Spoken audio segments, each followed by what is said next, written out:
जय हिंद बच्चों, स्वागत है अपने इस यूट्यूब चैनल पर। बच्चों, आज इस वीडियो में हम एक बार फिर से कक्षा 12 के विद्यार्थियों के लिए ज्योग्राफी के इम्पोर्टेंट लघुत्तरीय प्रश्न लेकर आए जो परीक्षा दी से वेरी इंपॉर्टेंस रहेगा। बच्चों, यह जो एनसीईआरटी रहेगा और सभी बोर्ड के स्टूडेंट्स के लिए मोस्ट इम्पॉर्टेंट रहेगा। तो देर न करते हुए आइए क्वेश्चन को देखते हैं।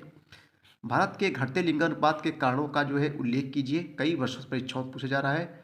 बच्चों, सबसे पहले हम लोग जानेंगे कि लिंगानुपात किसे कहते हैं। यानी प्रति हजार पुरुषों पर महिलाओं की संख्या को बच्चों लिंगानुपात कहते हैं। यानी कह सकते हैं कि लड़के और लड़कियों के अनुपात को लिंगानुपात कहते हैं। और लिंगानुपात कैसे निकालते हैं बच्चों? 1,000 पुरुषों पर प्रति हजार पुरुषों पर महिलाओं की संख्या को लिंगानुपात कहते हैं। तो जो लिंगानुपात घट रहा है, लिंगानुपात घट रहा है यानी बच्चों लड़कियों के अब लड़कों की अपेक्षा लड़कियों का अनुपात जो है कम हो रहा है, इसी को लिंगानुपात कम कहते हैं। तो आइए इसका उत्तर देखेंगे। भारत के घटते लिंगानुपात के निम्नलिखित कारण है। नंबर 1 बच्चों, भारत में स्त्रियों की अपेक्षा पुरुष शिशु अधिक उत्पन्न होते हैं। नंबर 2, भारत के अनेक प्रदेशों में लड़कियों को भार यानी बच्चों बोझ माना जाता है, अतः उनकी मृत्यु अधिक होती है। कुछ प्रदेशों में तो लड़कियों को पैदा होते ही मार दिया जाता है। नंबर 3, भारत में बाल विवाह यानी छोटे उम्र भारत में बाल विवाह होते हैं और छोटी आयु में ही मातृत्व का भार वहन करने में अयोग्य होने के कारण बहुत सी लड़कियों की प्रसूति काल में ही मृत्यु हो जाती है।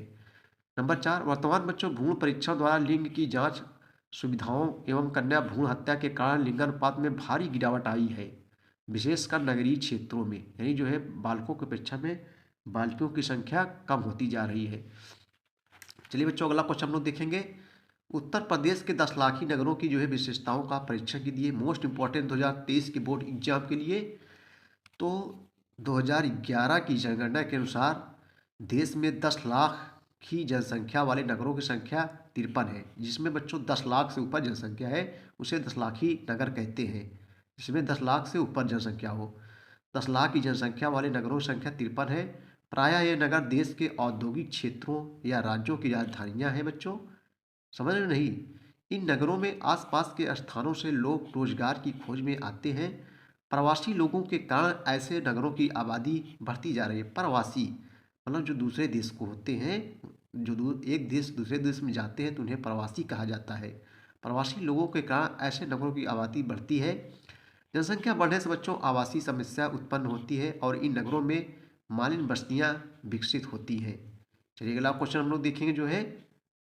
नेक्स्ट क्वेश्चन है बच्चों, भारत में जनसंख्या विस्फोट से उत्पन्न किन्हीं 4 समस्याओं का उल्लेख कीजिए। जनसंख्या के विस्फोट का मतलब क्या होता है बच्चों? ज़्यादा से ज़्यादा जनसंख्या वृद्धि होना। समझ रहे हो? आइए उत्तर देखें। भारत में बच्चों आज तेजी जनसंख्या वृद्धि हो रही है। क्षेत्रफल की दृष्टि से भारत की जनसंख्या बहुत अधिक है। समझ रहे हो बच्चों?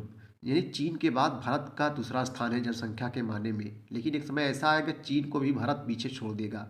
तो भारत में बच्चों आज तेजी जनसंख्या वृद्धि हो रही है। क्षेत्रफल की दृष्टि से भारत में जनसंख्या बहुत अधिक है। जनसंख्या वृद्धि के अनेक कारण हैं, जैसे अशिक्षा हो गया यानी शिक्षित ना होना, बेहतर चिकित्सा सुविधा ना होना, बाल विवाह यानी छोटी उम्र में बच्चों विवाह हो जाना, अंधविश्वास आदि जनसंख्या वृद्धि से अनेक समस्याएं उत्पन्न हो रही हैं। जिनमें से प्रमुख है बच्चों पर्यावरण प्रदूषण, गरीबी, बेरोजगारी के जो है अवसर, स्वास्थ्य संबंधी समस्याएं, ये सब जो है समस्याएं हैं। आइए बच्चों थोड़ा ऑब्जेक्टिव क्वेश्चन हम लोग बात करें, बहुविकल्पी प्रश्नों की बात करेंगे जो बार बार परीक्षाओं में पूछा गया है। पहला क्वेश्चन है कि निम्नलिखित राज्यों में से किस किस एक में जनसंख्या का घनत्व सर्वाधिक है?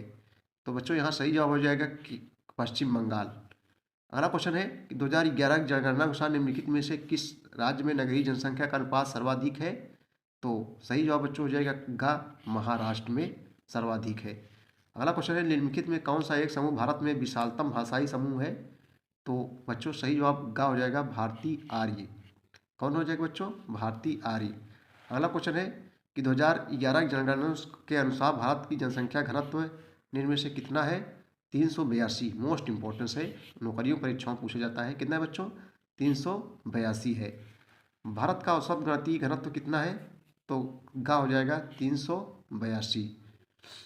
जनघनत्व किसे कहते हैं बच्चों? एक वर्ग किलोमीटर में निवास करने वाले 1 किलोमीटर इधर, 1 किलोमीटर इधर, 1 किलोमीटर इधर, 1 किलोमीटर इधर, 1 किलोमीटर वर्ग किलोमीटर में रहने वाले व्यक्तियों की संख्या को हम लोग क्या कहते हैं? जनघनत्व कहते हैं।